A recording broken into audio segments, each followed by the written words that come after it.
Welcome to one of the most overpowered tanks in World of Tanks console at tier 6. It's of course the T-34-88, one of the tier 6 premiums that just flat out beats the majority of tech tree tanks, which is basically every premium that Wargaming released, at least currently. And the T-34-88 is no exception. This is a tank that has been in the game for a long time. It's a T-34 that has an 88mm, 240 alpha damage at tier 6 and reloads in about 4.5 seconds, which when you compare that to a tank, you know, at tier 8, some of the medium tanks at tier 8 have about 3,000 DPM with all of the buffs. Well, this tank has literally got 2,400 or thereabouts as a tier 6, which means that the DPM and the ability for you to actually be able to get loads and loads of damage is really high, and that is really where I think the T-34-88 comes in like way above the rest of them, because it just has that ability to be able to push out so much damage in short periods of time. And it means that the majority of people that you come up against, you also have more alpha than them, because you know how it is on other tanks at tier 6, you've got a lot of people that have about 150 damage per shot.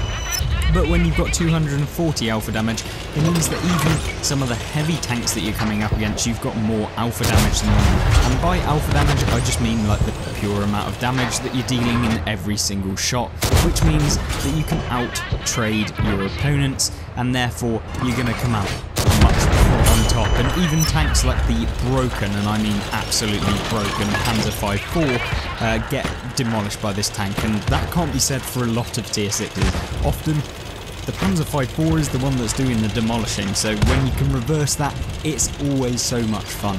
And I think that the amount of power that this tank has in the game means that you can do things that other tanks just completely wouldn't be able to do. It means you can outtrade even like tier 7s. You're seeing this HMH AMX 1357, which is a light tank that has that machine gun autoloader that is renowned for, and there'll be a review of that tank actually coming out fairly soon. But when you can slap it consistently for so much damage, over 200, means that, yeah, for the most part, they're really not able to do too much back to you in that short period of time, especially when you're reloading or whatever it might be. You know, when you're very advantageous about using the positions that you're in, and when you're making sure that you aren't just YOLOing in, it can be super efficient, and it means that you can whittle your opponent's hit points down so quickly. And that is where this T-34-88, I think, just has the kind of innate ability to just carry your team.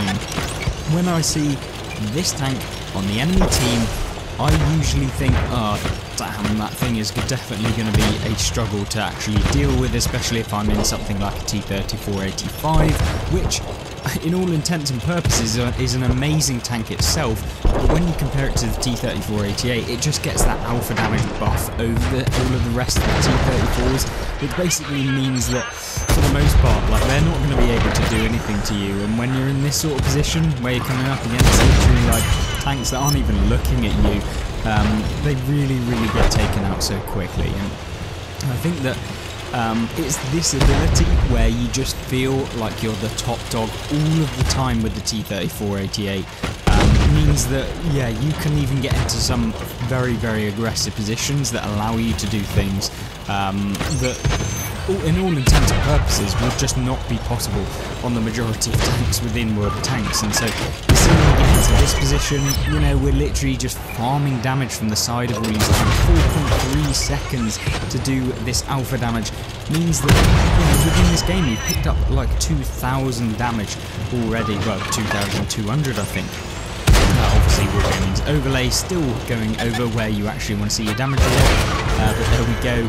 And yeah, I think that what the thing is with this tank is not only does it get a good alpha, it kind of gets all of the rest of the medium characteristics that you probably want from a tank like this, where you have the speed, where you have the kind of mobility, where you somewhat have armour if you can kind of get away with it. But then again, like, a lot of tier 6 mediums just don't have armour or anything else like the T-34-88 has, so albeit you do have a little bit of disadvantage with the armour in terms of, like, most things are going to pen you if they actually hit you properly. It doesn't matter too much, and it means that for the most part, you are just going to be better than the majority of tanks if you're playing in this. And sometimes it becomes a little bit boring because you are playing essentially a tank that is just statistically way better than the majority of tanks at this tier, which means that you can do things like this where you're just tracking opponents, and because your reload isn't even that bad, you can track and get assistance damage because you're tracking, because you're reloading that quickly, which makes this tank so powerful. Because you know, you can have all of the alpha damage, but if you also get the reload to be able to track and do all of the extras, then this tank becomes disgusting. And you can see here within this replay, 3,400 damage, 98 assistance, 5 enemies destroyed, and if that wasn't enough, 74,000 silver made in a tier 6 premium within the game, nearly 2,000 base XP. Just an amazing tank, and we'll drop him into the next replay now.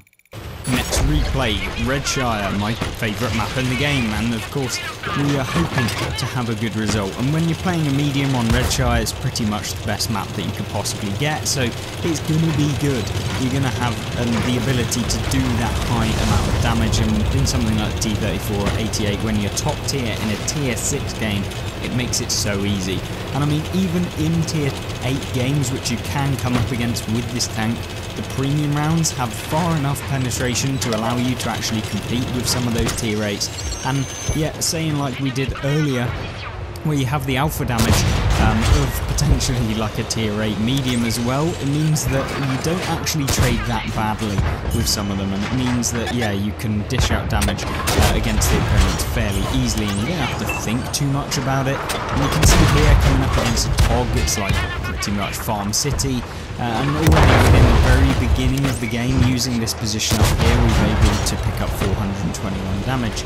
Now, this is where I think a lot of people go wrong with this tank, is that they think that it is a kind of all-in brawler tank where you have to YOLO in and do all of this damage super close distance, but that is just not the case. 9 times out of 10, and I literally mean it, 9 times out of 10, you can deal damage at long ranges. Like, it's almost like a sniper. You don't want to always play it like a sniper, because at the end of the day, sometimes you just don't get damage if you don't move up or do anything or help your team. Sometimes you have to realise to move, but in other terms, you do actually have to realise that sometimes it's more beneficial for your team to actually stay and use the positions that you have enabled with your team to basically progress down the different flanks. So you can see here, from this position, we're able to support this medium on the other side who's being farmed by the KB1 there, the captured one. And it means that, yeah, we're able to just take them out from long ranges with good accuracy, and it means that, yeah, for the most part, we are punishing all of the opponents, and since we have such good DPM, it means that we can push that damage out super quick and help our team win the game, which is ultimately what probably everyone wants in the game, is to obviously win. Now you can see here we're also getting some spotting damage, not massive amounts because it's only 83, but what I want to kind of showcase is that the vision of this tank is perfect as well. You've got really good vision, especially when you're running all of the kind of advanced optics and stuff like that on your tank, which I would recommend. I currently run gun rammer, advanced optics, and I think I also run vents on this tank, just to basically push up all of the attributes of the tank that I think are like the best. So instead of trying to like increase the mobility or anything like that, I'd rather like boost what's amazing about the tank and just boost it even further, like the DPM and also like the ability to spot, because that allows me to get more combined damage within every single game, which of course helps for marks of excellence. If I was ever to go for marks of excellence on this tank, you know, that's kind of what you want. And I guess that I should really do a video where we cover all of like the tips for marks of excellence and increasing marks of excellence to kind of the most, so that you can kind of progress the most and do what you need to be able to get like the best result possible. And I think that that's a video that I think you guys will probably enjoy watching, and hopefully you guys will stick around and check those out as and when I make it.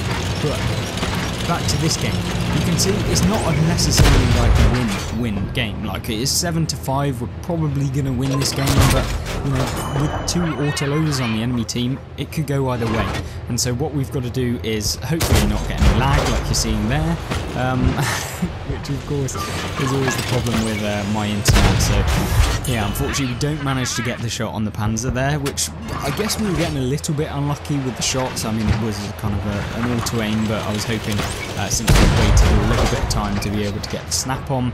Doesn't matter though, because now we can go after the STRV, who luckily we track just as they get hit by a nice meaty 450 Alpha. Must have been a dirt gun on the enemy team that manages to do that, probably the Panzer 4H actually, on retrospect. But yeah, really good result overall, and I think that this is where I love the T-34-88. I mean, is it necessarily the most fun tank when you're doing like 4k damage in a game? Like, I don't know, because you can kind of like class it down to the tank itself being really good, so you kind of take away from the fact that you've done like 4k damage because it's so consistently able to do so much damage. But I think that when you kind of factor in all of the other aspects of the tank, and if you are really wanting to be a competitive tank at tier 6 and use this tank to the best of your ability and just be able to get the highest damage results you possibly want, then this tank is probably your best option, to be honest with you. And albeit we're missing some pretty easy shots and we're going to take a hit probably, which we do unfortunately. Now it's time to aim. I don't know where these shots are going, but yeah, we should probably fully aim, but we managed to take them out anyway. And now it's time to go after the SU-8. We're going to put one round into him and then back down. Unfortunately for him, the gun depression of his tank is terrible, which means that probably going to bounce. So now at this point you can see those rounds coming in from the STRV that's still alive on the enemy team, so we're going to just move this way and then get into a better position to kind of move on with the game and hopefully perform a little bit better. Now, obviously STRV could be a little bit of a problem if he manages to catch us out, because we've only got 460 hit points. The STRV has a 4-shot autoloader that deals 150 damage per shot, I believe, which means that if we do take quite a few hits, it could be curtains for us, and so we have to be very mindful that we don't want to just YOLO in and not pen and just not take him out within the game. So yeah, making sure that we don't do that is probably a beneficial thing for us.